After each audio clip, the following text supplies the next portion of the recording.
Pensando Rosario, lo que tratamos de generar es un ciclo de pensamiento, de reflexión, que nos permita salir un poco de la coyuntura diaria, de lo que uno hace como tareas legislativas provinciales, municipales, tareas ejecutivas, que nos permita salir de esa coyuntura y que nos permita pensar la ciudad a mediano y largo plazo, sobre todo en los temas estructurales que tienen que ver con el funcionamiento de la ciudad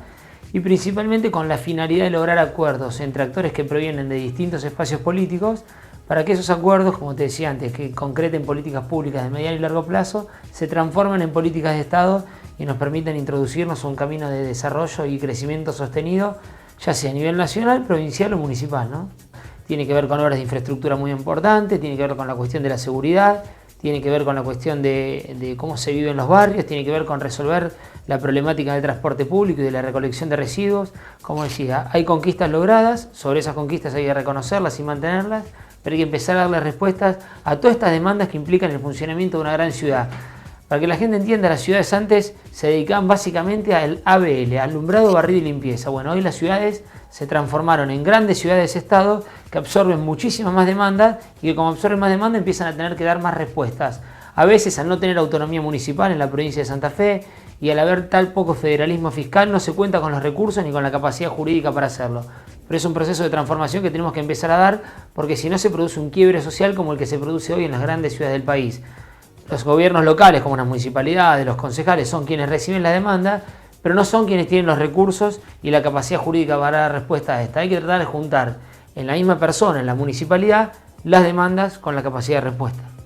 Se legisla a veces sobre papel y en teoría sin saber si esa ordenanza se va a poder aplicar, o porque es inconstitucional, porque aborda competencias de la nación o de provincia, lo que sea mucho, o porque es irrealizable desde el punto de vista fáctico, o porque no tiene los recursos asignados para eso. Bueno, yo constantemente trato de pensar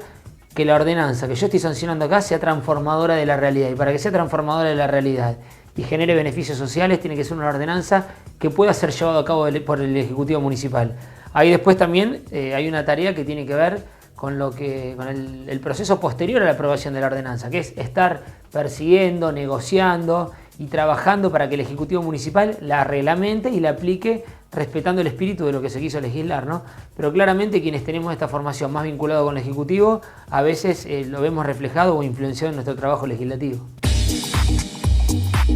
La charla de Pensando Rosario sobre crimen organizado fue la primera. Decidimos abordar este tema básicamente por la importancia que tiene en el país, en las principales ciudades y por la particular fuerza que ha adoptado en los últimos 20-30 años en Rosario esta figura de crimen organizado, sobre todo en este caso vinculado al narcotráfico. Podemos dar muchísimas causas, de hecho el fiscal invitado lo planteó como un proceso complejo y multicausal de por qué se instaló tanto el crimen organizado acá, algunas que tienen que ver con faltas de controles del Estado, nacional y provincial, otras que tienen que ver con la ubicación geográfica, el acceso a los puertos, a las autopistas, otras que tienen que ver con una sociedad de consumo, en donde pueden encontrar un mercado hacia donde volcar lo que producen, pero básicamente nosotros adoptamos esta temática porque dentro de esta crisis de seguridad que está viviendo el país, dentro de todas estas tipologías delictivas que son tan variadas, el crimen organizado tiene una particular importancia, que es que genera una enorme masa de recursos económicos que le permite generar dos consecuencias muy peligrosas. Una es ocupar el rol del Estado cuando el Estado se retira de algunos barrios. A veces el narcotráfico termina disfrazándose casi del cumplimiento de un rol social y eso es muy peligroso cuando se empiezan a reflejar los chicos que tienen algunas carencias muy importantes en barrios marginales de la ciudad, se empiezan a reflejar en estas figuras más que en el propio Estado. Eso es uno de los puntos muy importantes. Esto tiene que ver, como te decía antes, con los recursos económicos. El narcotráfico genera estructuras estables dentro de estos barrios. Y el segundo es que este mismo recursos económicos, a ser tan importante, si uno lo deja crecer, puede pasar lo que pasa en otras ciudades del mundo, en países como México, por ejemplo, donde la corrupción,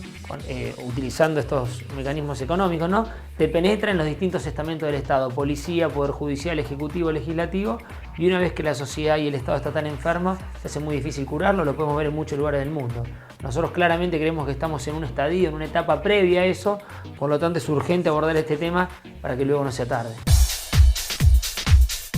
Lo que se viene creo que son cuestiones vinculadas a la producción y el empleo, que quizás son los temas en los que yo más conozco y en los que más puedo aportar, y que es un tema que en la Argentina se debe discutir. ¿Cómo afecta la situación macroeconómica? ¿Cuáles son las decisiones del gobierno nacional que definen hacia dónde vamos en materia de producción y empleo, que creo que son las dos caras de la misma moneda? ¿Y qué podemos hacer desde el desarrollo local primero para evitar cierres y despidos y después también para entrar a potenciar un proceso de crecimiento que nosotros esperamos que se suceda. Crecimiento con inclusión a través del empleo. Nosotros somos convencidos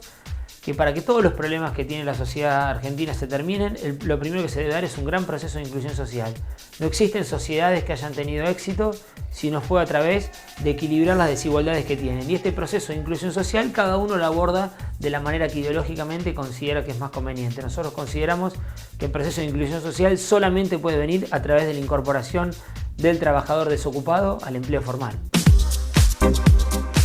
Mi primera opinión es que los procesos no son de un día para el otro, digamos. Toda la situación de cierres y despidos que se está viendo ahora,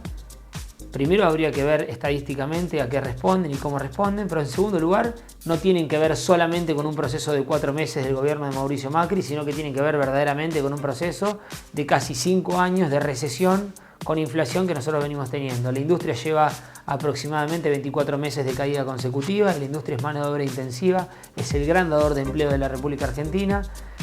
Claramente estamos en un proceso donde faltaban dólares, entonces la industria no podía tener los insumos necesarios para producir y para exportar. Eso con el cepo se fue solucionando.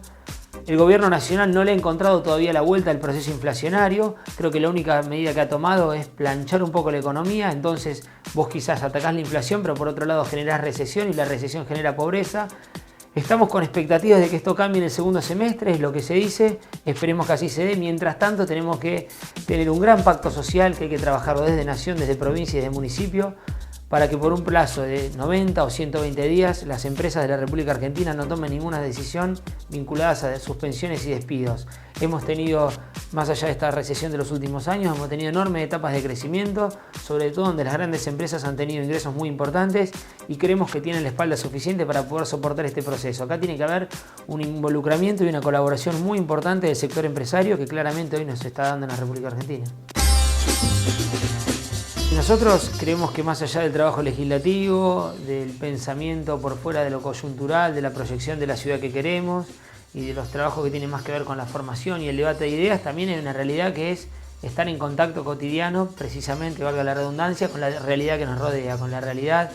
de los industriales de la ciudad que tienen problemas para producir, con la realidad de los empleados que tienen sus conflictos laborales y también con la realidad de los distintos barrios de la ciudad que tienen un montón de demandas sociales que debemos atender. Por eso nosotros nos reservamos 1 o 2 días de la semana para recorrer, para estar en contacto con estas demandas, porque precisamente, digamos, esta demanda, escucharla, analizarla, diagnosticarla, es lo que después nos permite a nosotros legislar o tener respuestas de políticas públicas. Si yo enumero las últimas 10 ordenanzas que presenté como proyectos en el Consejo y que fueron aprobadas,